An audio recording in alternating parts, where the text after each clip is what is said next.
Good morning, students.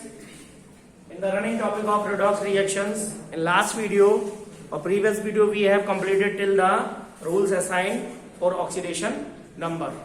Today, we will learn some important structures and fractional oxidation number. So let's see. First, paradox of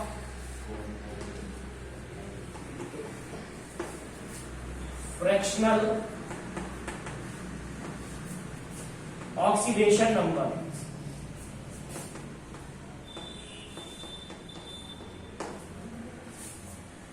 ठीक है जी. हमें calculate करना है oxidation number of Fe in Fe3O4. तो क्या ले लेते हैं? Let the oxidation number of Fe be x. तो क्या आ जाएगा?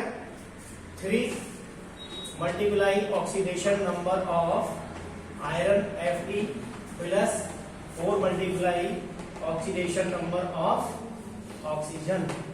ये इज इक्वल टू किसके बराबर हो जाएगा? क्योंकि because iron oxide it is a neutral molecule, so that is equal to the 0.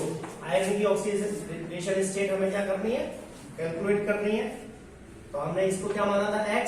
तो यहाँ आ जाएगा आपका x plus 4 multiply generally oxygen state oxygen की क्या होती है? माइनस के 2. That is equal to 0. तो आ जाएगा आपका 3x और माइनस का 8 इज इक्वल टू 0. तो x इज इक्वल टू आ जाएगा 8/3 plus 8/3. This is the fractional oxidation number of Fe in Fe3O4. But iron क्या होता है? आयरन इस ऑक्सीडेशन स्टेट में यदि आप इसे डिवाइड करोगे कितना आएगा? 26 से 78 2.66 और 2.67. तो ये फिर भी किस में है? That is in the form of fractional oxidation state. जबकि इन जनरल यदि आप देखोगे तो Fe3O4, दिस Fe3O4 एग्जिस्ट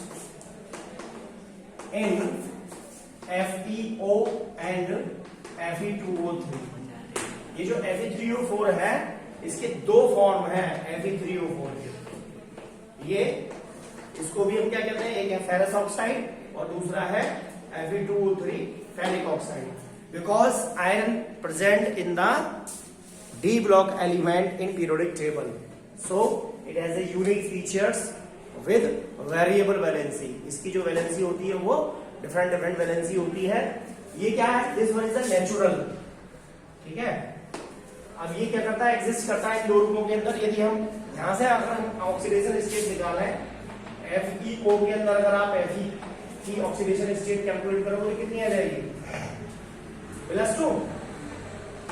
और Fe2O3 के अंदर अगर आप ऑक्सीडेशन स्टेट किसकी चेक करोगे तो कितनी आ जाएगी? +3. ठीक है. अगर आप यहां से निकालें एवरेज, एवरेज का फॉर्मूला क्या होता है? Average oxidation number is equal to क्या आ जाएगा? Sum of oxidation number of all atoms of the element. जितने भी एटम, ठीक है, उन सब की टोटल ऑक्सीडेशन स्टेट और total number of atoms of the element. Atoms of the element. तो सम कितना सम आ जाएगा? हाँ जी, 1 + 2. पहले वाले को देखो Fe, ठीक है, ऑक्सीजन स्टेट कितनी शो कर रहा है? 2 प्लस यहाँ पे कितने हैं? 2 मल्टीप्लाई कितना? प्लस का 3. टोटल कितने हैं? यहाँ 2 और एक यहाँ 3. कितना आ जाएगा? 3. इसको आप कैलकुलेट करोगे तो कितना आ जाएगा? 2 + 6/3 इज इक्वल टू +8/. इसलिए यदि आप यहाँ ऑक्सीजन स्टेट इसकी Fe की चेक करते हो तो ये क्या आएगी? 8/3. That is called fractional oxidation state. और यहां हमने आपको बताया कि किस तरीके से आती है, ठीक है, क्योंकि Fe3O4 नेचर के अंदर किसमें एग्जिस्ट करता है, FeO की फॉर्म में और Fe2O3 की फॉर्म के अंदर एग्जिस्ट करता है, तो उसकी जो ऑक्सीजन स्टेट आएगी वो +8/3 है। क्लियर है?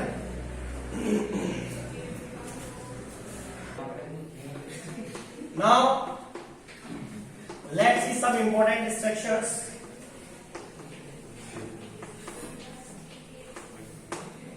and their oxidation state। ठीक है, जैसे पहला है नंबर 1 कैरोज एसिड। ठीक है जी, और इसका फॉर्मूला होता है बच्चा H2SO5।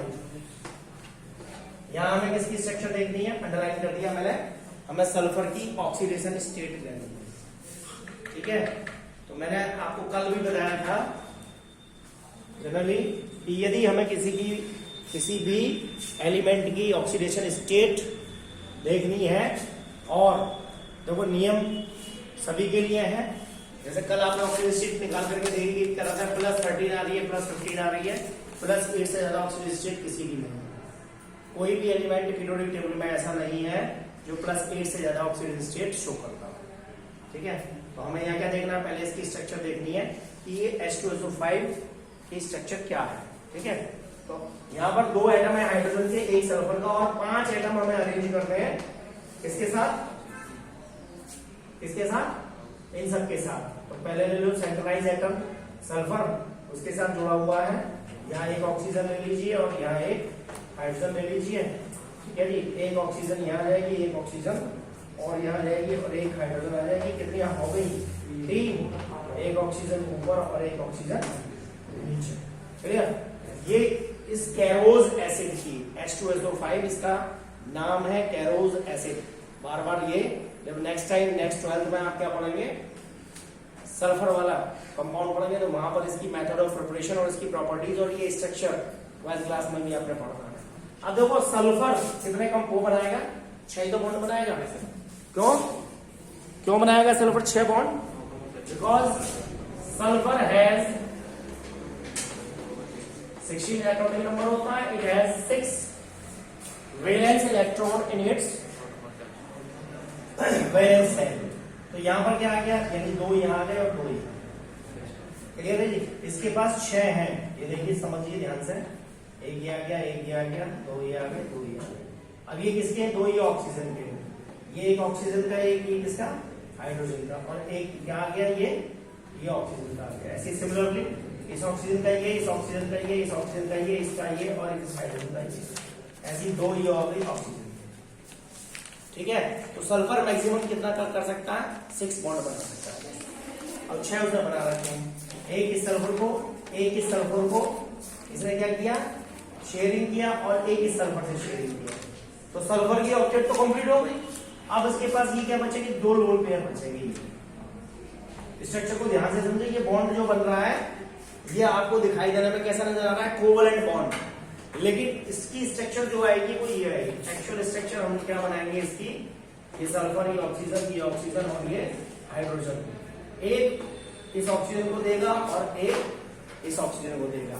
अब इसको एरो के द्वारा, ठीक है, और ये एरो हमेशा क्या डोनेट किया इसने, लोन पेयर। यहाँ पे जो लोन पेयर है वो इसने डोनेट किया है। ठीक है, इस लोन पेयर को चूंकि इस सल्फर ने डोनेट किया है, इसलिए एरो हमेशा किधर से होगा, डोनर टू रेसिपिएंट। एरो का जो मार्क करेंगे डोनर से रेसिपिएंट की तरफ करेंगे। ठीक है, तो ये तो बात रही इसकी स्ट्रक्चर की। But what is the important thing in this structure, यहां पे अगर आप देखो एक एक ऑक्सीजन स्टेट को आप चेक करो, तो यहां पर चूंकि ये एक इलेक्ट्रॉन से शेयरिंग कर रहा है, तो इसकी ऑक्सीजन स्टेट आएगी +1। इस ऑक्सीजन की चूंकि 2 इलेक्ट्रॉन है, एक ये वाला और एक ये खुद का अपना और एक ये, इसकी क्या हो जाएगी, -2। इसके रेस्पेक्ट में तो माइनस बनी होगी। ठीक है, और टोटल कितनी हो जाएगी, एक इलेक्ट्रॉन जिसके साथ शेयरिंग कर रहा है, और टोटल कितनी हो गई, -2। ऐसे सिमिलरली यहाँ पर ये ऑक्सीजन कितने इलेक्ट्रॉन जो शेयरिंग कर रहा है, 2 से, तो यहाँ आएगा -2। चूंकि यह -2 आ रहा है क्योंकि इलेक्ट्रॉन ले रहा है, इसलिए ये -2, तो यहाँ ये इसके रिगार्डिंग कितना आ गया, +2, और इसके रिगार्डिंग कितना आ गया, +2, इसके रिगार्डिंग आ गया +1, इसके रिगार्डिंग आ गया +1। क्लियर। ऐसे ही यहाँ पर ये कितना आ जाएगा -1 और ये कितना आ जाएगा, ये भी कितना आ जाएगा, पर ऑक्सीजन ऑक्सीजन के बीच में बॉन्ड आएगा, ठीक है। क्योंकि यहाँ पर इलेक्ट्रोनेगेटिविटी 0 है, इसलिए यहाँ इसको छोड़ देंगे। अब यहाँ पर ऑक्सीजन किसके साथ आ जाएगा, ये -1 और ये क्या आ गया +1। तो ये जो बॉन्ड बन रहा है जनरली इसको देखिए, ये यहाँ पर ऑक्सीजन स्टेट चेक कीजिए, यहाँ पर ऑक्सीजन स्टेट ऑक्सीजन की कितनी है, कितनी है -1, और इसी को हम क्या कहते हैं, दैट्स कॉल्ड पेरोक्साइड बॉन्ड। इसकी स्ट्रक्चर कितनी है -1, इसलिए ये क्या है पेरोक्साइड बॉन्ड। मैंने जब रूल्स आपको लिखाए थे उस समय मैंने आप देखो चेक कीजिए, ऑक्सीडेशन नंबर किसका, ऑक्सीजन का, ये बताया कि जनरली आपको 90% केस में कितना मिलेगा, that is -2, but it will be change in the case of peroxide, super oxide और in the case of fluorine OF2 और O2F2 के केस में क्या मिलेगा अलग। बिल्कुल 3 चीज, ये तीनों की तीनों चीज आपके माइंड के अंदर बिल्कुल हमेशा रहनी चाहिए, ठीक है। तो यहाँ पर चूंकि इस स्ट्रक्चर को बनाने का कारण ही ये पेरोक्साइड बॉन्ड है और कोई कारण नहीं है, इस स्ट्रक्चर को ड्रॉ करने का एकमात्र कारण ही पेरोक्साइड बॉन्ड है। यहाँ पर चूंकि पेरोक्साइड बॉन्ड प्रेजेंट है H2SO5 फेरोज एसिड के अंदर, आप कितने हैं 1, और यहाँ सल्फर अपनी मैक्सिमम ऑक्सीजन स्टेट के अंदर है, सल्फर की मैक्सिमम ऑक्सीजन स्टेट कितनी होती है +6, सबको टोटल कर दो 2 और 2 4 और 1 5 और 1 6, यहाँ पर सल्फर जो है वो अपनी मैक्सिमम स्टेट के अंदर है, दैट इज +6, ठीक है।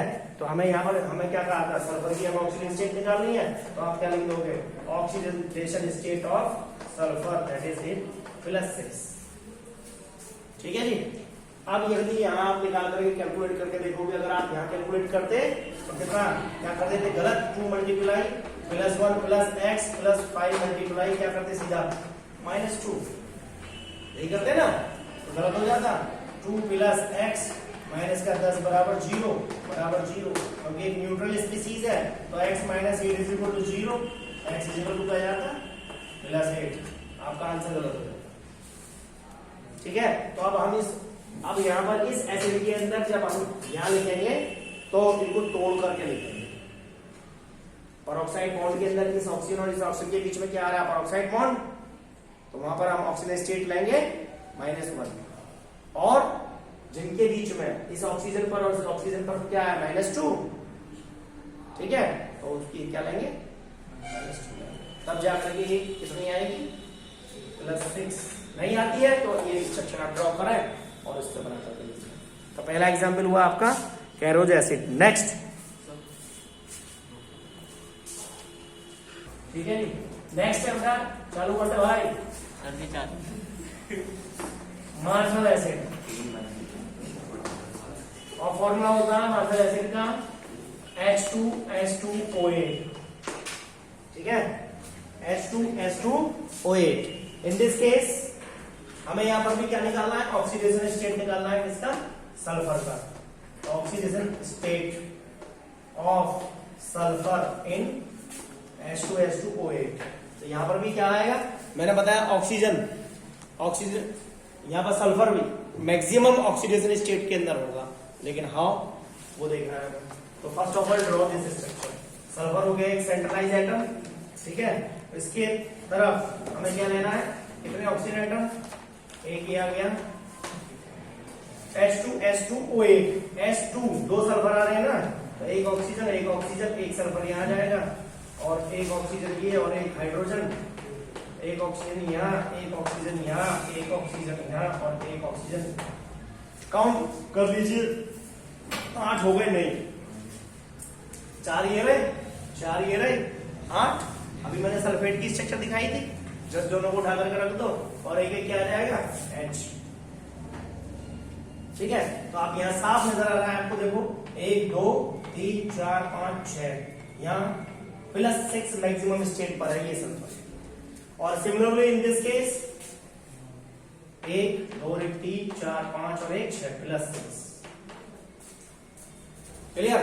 लेकिन इसके अंदर भी क्या है पेरोक्साइड बॉन्ड, ये नजर आ रहा है आपको पेरोक्साइड क्लियर?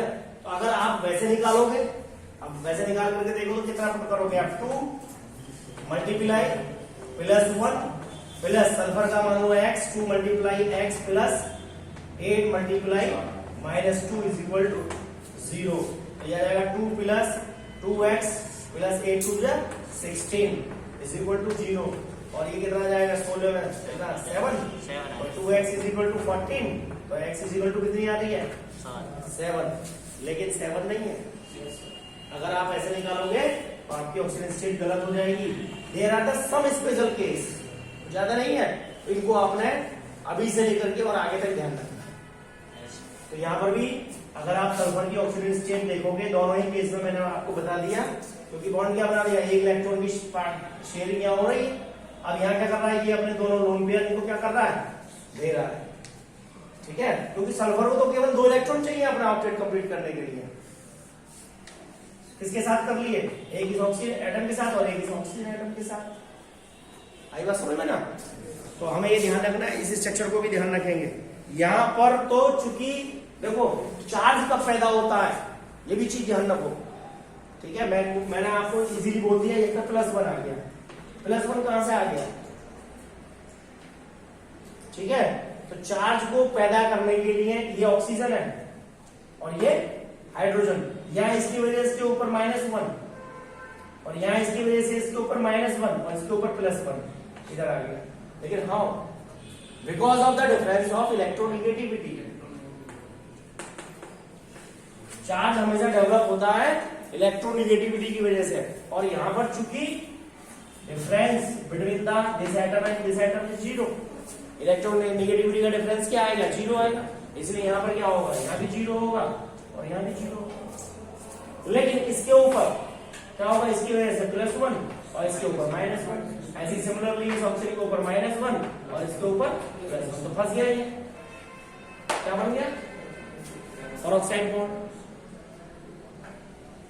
क्या बन गया, ऑक्साइड बॉन्ड बन गया। तो यहां पर क्या आएगा, सल्फर अपनी मैक्सिमम स्टेट +6 के अंदर।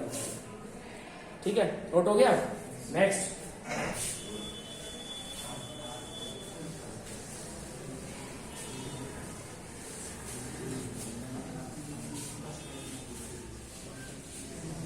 अगला एग्जाम्पल है क्रोमियम परऑक्साइड।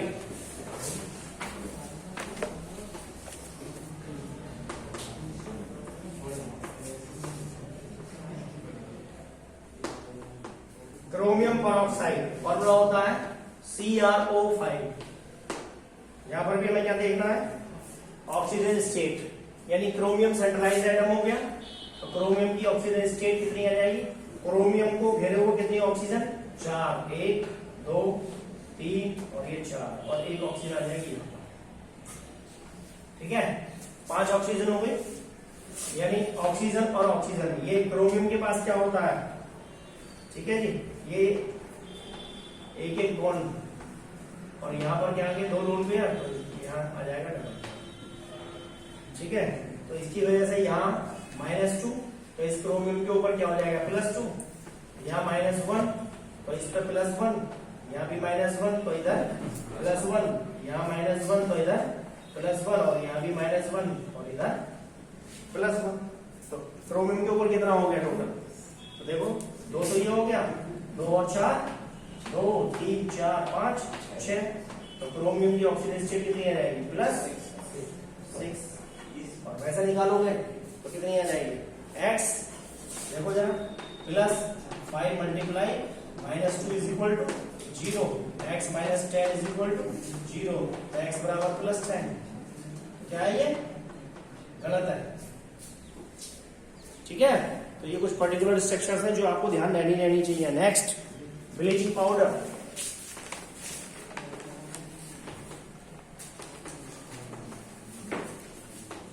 जहां आपने ये कुछ दी जाता है सम ड्रॉबैक्स। ब्लीचिंग पाउडर का फॉर्मूला होता है CaOCl2, कैल्शियम ऑक्सीक्लोराइड। यहां पर हमें किसकी निकालनी है, क्लोरीन की। ठीक है, तो यहाँ क्लोरीन की ऑक्सीजन स्टेट देखोगे तो कैल्शियम कैसे बना रहा है बॉन्ड, यहाँ एक OCl और एक आ गया यहाँ Cl, तो CaOCl2। ठीक है जी, यहाँ पर क्लोरीन, क्योंकि कैल्शियम एक एक में बना रहा तो ये -1 में, और कैल्शियम के ऊपर क्या आएगा +2। तो यहाँ ये क्लोरीन जो है किसके ऊपर है, कैल्शियम और क्लोरीन की वजह से यहाँ पर जो स्टेट है, यहाँ पर जो स्टेट है वो क्या आएगी +1, क्योंकि ये ऑक्सीजन के साथ में लगा हुआ है, ठीक है, इसलिए। और ये जो आयन है OCl, ठीक है, माइनस, इसको हम क्या कहते हैं, इसको बोलते हैं हाइपोक्लोराइट आयन।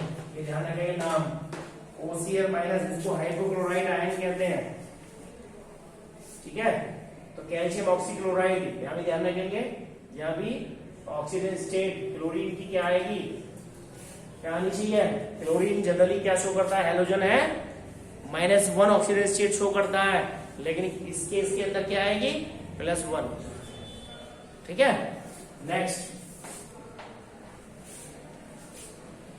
आगे आता है अगला C3O2। C3O2 मैं यहां कुछ क्या दे रहा हूं, ऑक्सीडेशन स्टेट जो कैसी है, एक्सेप्शनल केस है, वो आपको सॉल्व करके लानी है। तो पहला एग्जांपल ये आपको होमवर्क में हो गया, ठीक है, ये होमवर्क है आपका। पहला C3O8 में अंडरलाइन का आपने क्या करना है, underline the calculate the oxygen state of underline words C3O8।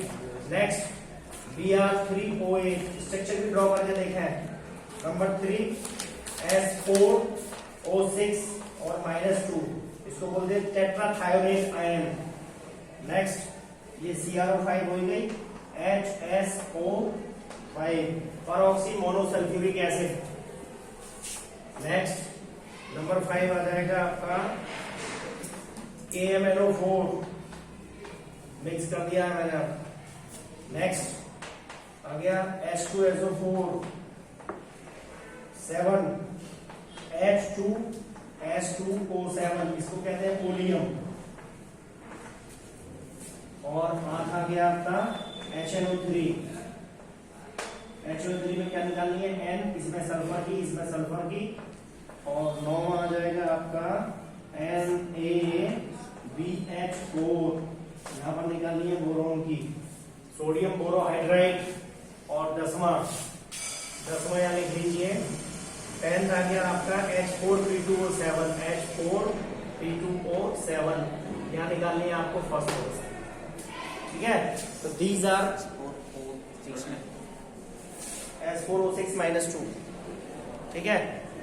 This one is the homework for you. आगे और कल हम देखेंगे, that is the second last topic of the chapter, that is balancing of redox reaction, ठीक है जी। कल का topic है हमारा balancing of redox reaction, okay.